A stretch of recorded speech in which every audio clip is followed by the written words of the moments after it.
9 bölüm. Муну уккан Иордандын арка өзүндөгү тоодо жана түздө, Лебанондун жанындагы Улуу деңиздин бүт жээгинде жашаган хеттиктердин, аморлуктардын, канаандыктардын, периздиктердин, хибиликтердин жана жебустуктардын падышалары Жашия менен Исраил элине каршы салгылашыш үчүн чогулушту. Бирок Жерихо менен Айды Жашия эмне кылганын уккан Гибон тургундары мындай амал колдонушту.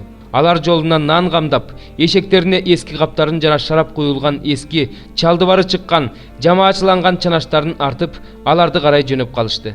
Буттарына жамаачыланган эски бут кийим, үстүлөрүнө эски кийим кийип алышты. Алардын жолго алган наны да көгөрүп, катып калган нан эле. Алар Жашияга ысрайылдыктардын станы турган Гилгалга келишти да, ысрайылдыктар менен Жашияга мындай дешти: "Биз алыскы өлкөдөн келдик. Биз менен келишим түзгүлө." Ошондо ысрайылдыктар хибиликтерге мындай дешти: "Силер бизге жакын турган эл болуп жүрбөгүлө? Андай болсо кантип келишим түзөбүз?" Алар Жашияга: "Биз сенин кулдарыңбыз" дешти. Жашия алардан: "Силер кимсиңер? Кайдан келдиңер?" деп сурады. Алар Жашияга мындай дешти: "Сенин кулдарың Кудай Теңирдин ысымы үчүн эң алыскы өлкөдөн келишти. Анткени биз анын даңкы жөнүндө, Мисирде кылган баардык иштери жөнүндө уктук." Ошондой эле ал Иордандын арка өзүндө жашаган аморлуктардын эки падышасын, Кешпон падышасы Сихон менен Аштаротто жашаган Башан падышасы Огду эмне кылганын билебиз.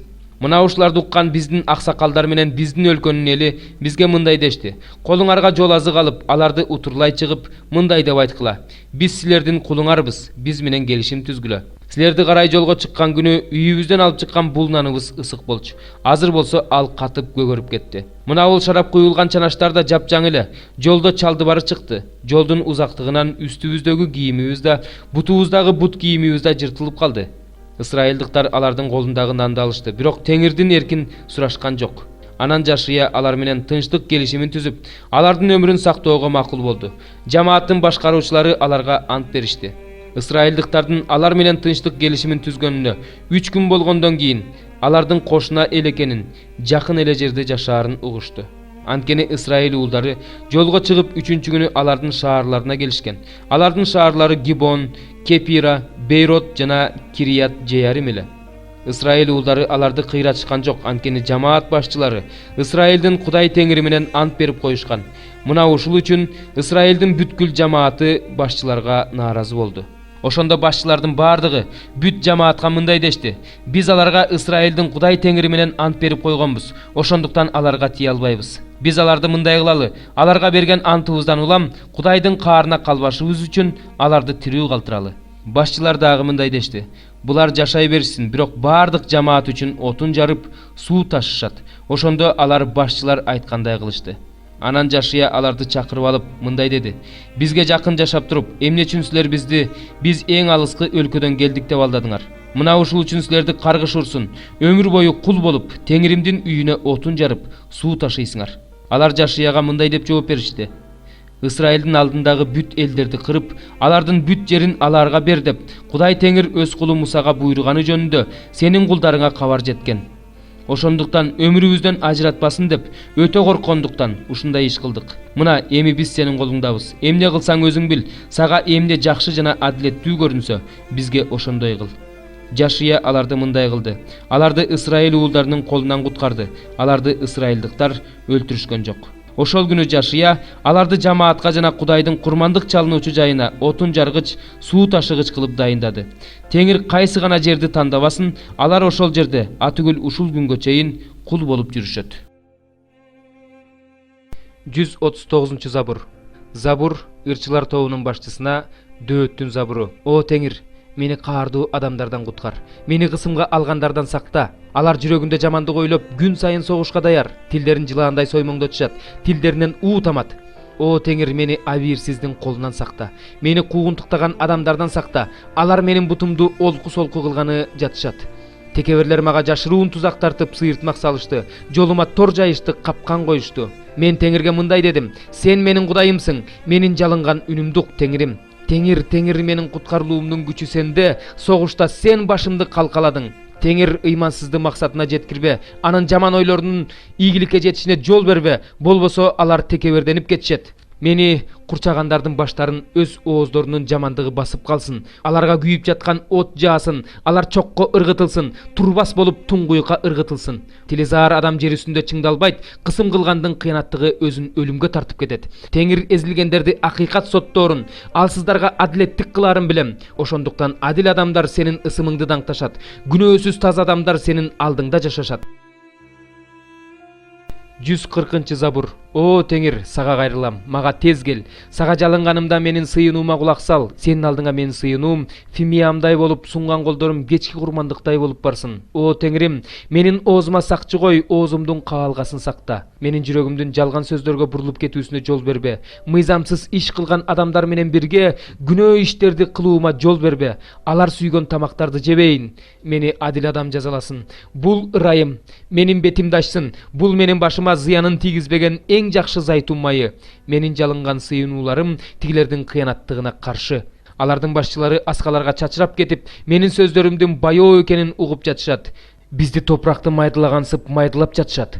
Сөөктөрүбүз өлгөндөр жаткан жайдын оозунда чачылып жатат. Бирок менин көздөрүм сенде, Теңирим. Теңирим, сага таянам, мени өлүмгө дуушар кыла көрбө. Мени мыйзамсыздардын тузагынан, жайган торлорунан сакта. Ыймансыздар өз торлоруна өздөрү чалынсын, ал эми мен чалынбай өтүп кетем. 3 бөлүм. Мындай деп айтышат: эгерде күйөөсү аялын кое берсе, аялы андан кетип, башка күйөөгө тийип, кайра мурунку күйөөсүнө кайрылып келсе болобу? Ушул үчүн ал өлкө булганбайт бекен? Сен болсо көп ойношторуң менен бузуктук кылдың, ошого карабастан мага кайрылып кел дейт Теңир. Башыңды көтөрүп бийик жерлерди кара.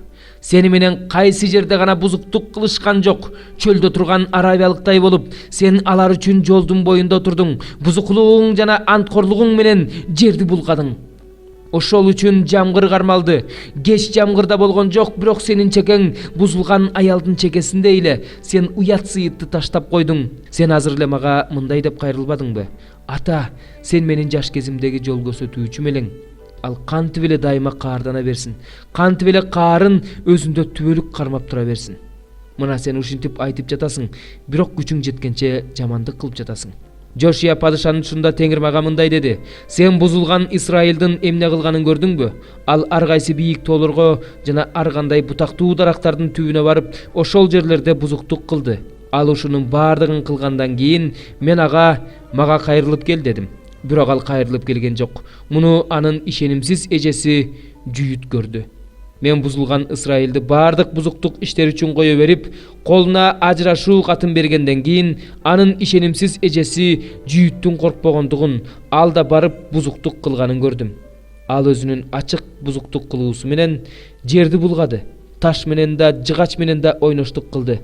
Бирок ушунун баарына карабастан анын ишенимсиз эжеси жүйүт мага чын жүрөктөн кайрылган жок, анткорлук менен эле кайрылды дейт Теңир.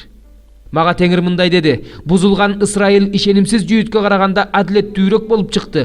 Бар, бул сөздөрдү түндүккө жарыяла. Мындай деп айт: бузулган Исраил кайрылып кел дейт Теңир.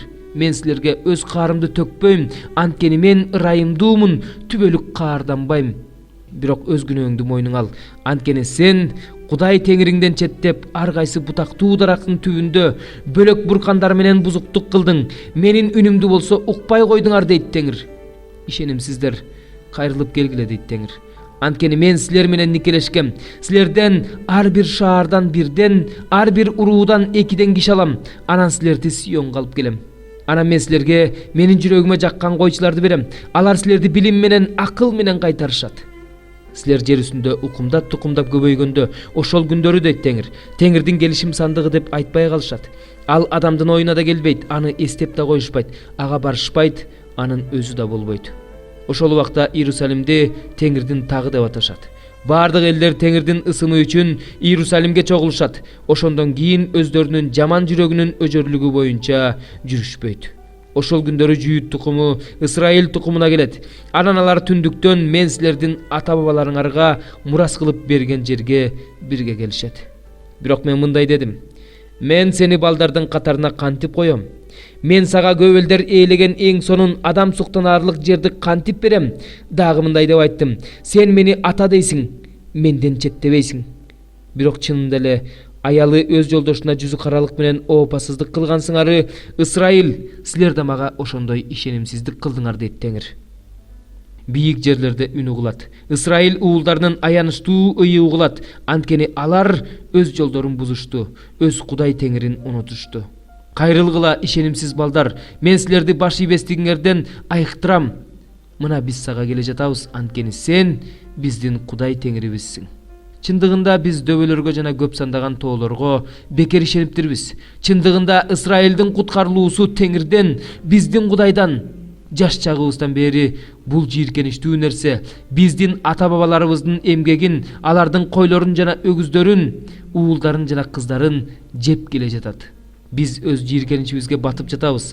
Бизди өз маскаралыгыбыз басып жатат. Анткени биз Теңирдин алдында, өзүбүздүн Кудайыбыздын алдында күнөөгө баттык. Биз да, биздин ата-бабаларыбыз да жаш чагыбыздан тартып ушул күнгө чейин Теңирдин, биздин Кудайыбыздын үнүн укпай келдик. 17 бөлүм. 6 күн өткөндөн кийин Ыйса Петирди, Жакыпты жана анын бир тууганы Жаканды ээрчитип бир бийик тоого чыкты. Ошол жерде алардын көз алдында Ыйсанын көрүнүшү өзгөрүлдү. Анын жүзү күндөй жаркырап, кийими аппак болуп калды. Анан аларга Ыйса менен сүйлөшүп жаткан Муса менен Илияс көрүндү. Ошондо Петир Ыйсага мындай деди: "Теңир, бул жерде болгонубуз жакшы экен. Эгерде кааласаң, бул жерге 3 алачык тургузалы. Сага бирди, Мусага бирди, Илияска бирди." Петир сүйлөп жаткан учурда жаркыраган бир булут аларды каптап калды. Анан булут ичинен: "Бул менин сүйүктүү уулум, мен ага ыраазымын, аны уккыла" деген үн чыкты. Муну укканда шакирттер коркуп кетишип, жүз төмөндөп жыгылышты. Ыйса аларга жакын келип, колун тийгизип: "Тургула, коркпогула" деди. Алар баштарын көтөрүп, Ыйсадан башка эч кимди көрүшкөн жок. Тоодон түшүп келе жатышканда Ыйса аларга: "Адам уулу өлүп, кайра тирилгенге чейин бул көрүнүш жөнүндө эч кимге айтпагыла" деди. Шакирттер андан: "Эмне үчүн мыйзам окутуучулар Илияс пайгамбар Машаяктан мурун келиши керек деп айтышат?" деп сурашты. Ыйса аларга мындай деп жооп берди: "Туура. Адегенде Илияс келип бардык нерсени өз ордуна коюшу керек. Бирок силерге айтып коеюн, Илияс келген, бирок аны таанышпай, ага ойлоруна келгендей мамиле кылышты. Ошол сыяктуу эле адам уулу да алардын колунан азап чегет." Ошондо шакирттер анын чөмүлдүрүүчү Жакан жөнүндө айтып жатканын түшүнүштү. Алар элдин арасына келишкенде бир адам Ыйсанын алдына келип чөгөлөп: "Теңир, менин уулума ырайым кыла көр. Анын элирмеси бар. Аябай кыйналат. Бирде отко, бирде сууга боюн таштап жиберет. Аны сенин шакирттериңе алып келсем, алар айыктыра албай коюшту" деди. Ошондо Ыйса: "О ишенимсиз, бузулган муун, качанга чейин силер менен болом? Качанга чейин силерге чыдайм? Баланы бул жерге мага алып келгиле" деди. Ыйса буйрук берер менен баладан жин чыгып кетти. Бала ошол замат айыгып калды. Ыйса жалгыз калганда шакирттер келип: "Эмне үчүн биз жинди кууп чыгара албай койдук?" деп сурашты. Ыйса аларга: "Ишенимиңердин аздыгынан улам. Силерге чындыкты айтып коеюн. Эгерде силердин сарыгычы данындай эле ишенимиңер болсо, бул тоого, бул жерден тигил жерге жыл десеңер ал жылат.